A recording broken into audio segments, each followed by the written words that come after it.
This is Making Futures, helping individuals discover their passion and fulfill their potential.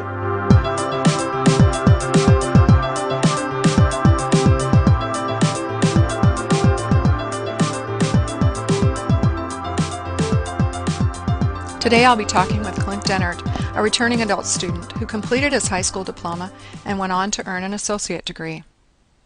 When did you leave high school and why? I left high school after my senior year in the spring of 1990. I completed high school, but I was 2 credits short, and I already had a job, and I just went full-time because I liked money more than I liked homework.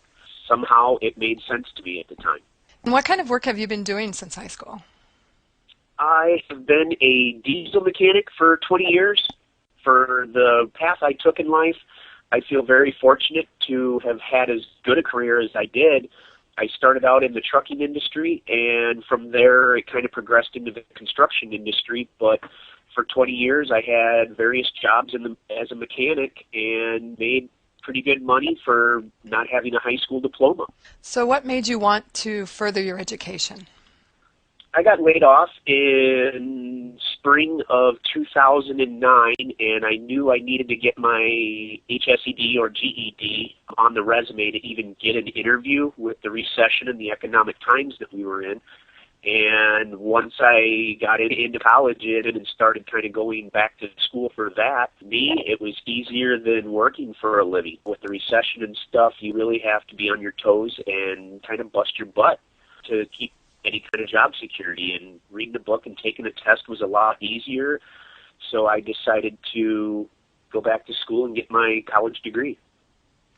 But first you had to finish the GED, as you said. How difficult was that? For me, it was pretty easy. It was more of a mental challenge. I just turned 40 years old. I was 37 when I started this journey. It was more the mental side of, friends would ask me, what are you doing this weekend? And I'm like, I have homework? What are you doing tomorrow? I'm going to school? It just didn't seem right because those words had not come out of my mouth in so long.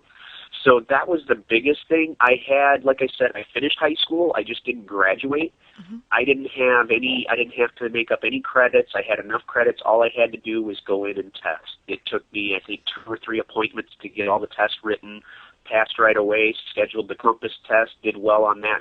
As far as going on to college, it all happened pretty quick. Were there challenges, though, along the way here?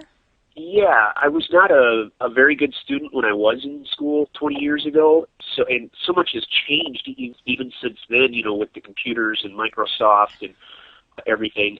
3 years ago, I couldn't type.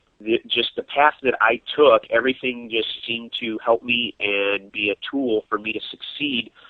The challenges were getting up to speed on good study habits, note-taking, testing, learning how to type. In the very beginning, I feel that it took me probably twice as long to do a homework assignment as anybody else. And the biggest thing for me was learning the time management. I didn't really know what the teachers expected. So I just tried to go over the top, and when I could write a 1-page paper, I'd be writing a 2-page paper. That was the biggest challenge, is figuring out what they expected when they said what they wanted. Mm-hmm. How did your college help you to get through these challenges? I've had so many little signs along the way that I was on the right path. I get reassurance from the teachers, whether it was in a meeting or little comment sections, along with the homework, and a lot of reassurance from the teachers. What program have you been pursuing, and what are your goals for the future? I graduate with an associate's degree in marketing with honors. In the future, I want my dream job is in the motocross field. I'd love to work with amateur kids in the motocross racing industry.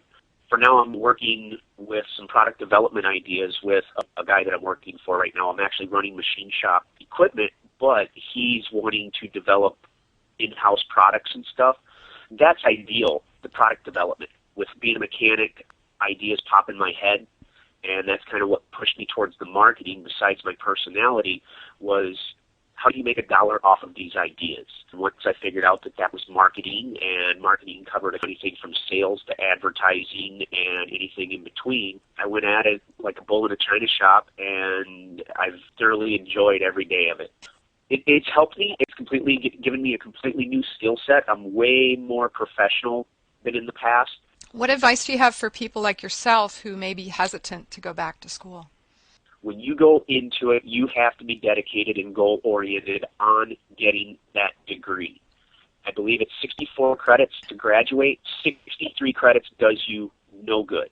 You'll learn some skills. It could help you in your current job, but you got to see it through to the end. On one hand, it seems like so long ago that I took typing, but yet at the same time, it has gone by so quick. You just got to go into the school. You just have to make that appointment and talk to somebody and see what the first step is, whether it's a compass test or, your general education classes, depending on where you're coming from and what you've done already. It sounds cliche, but it's just doing it. There are so many people that will help you, counselors, information. They'll tell you where to go. You'll know exactly what to do. They walk you through the whole process. Anything I needed to know, somebody would meet with you, talk to you, and get you back on track and pointed in the right direction. Thanks so much for talking with me today. Thank you for the opportunity to share my story. Making Futures is a presentation of Wisconsin's 16 technical colleges. Thanks for listening.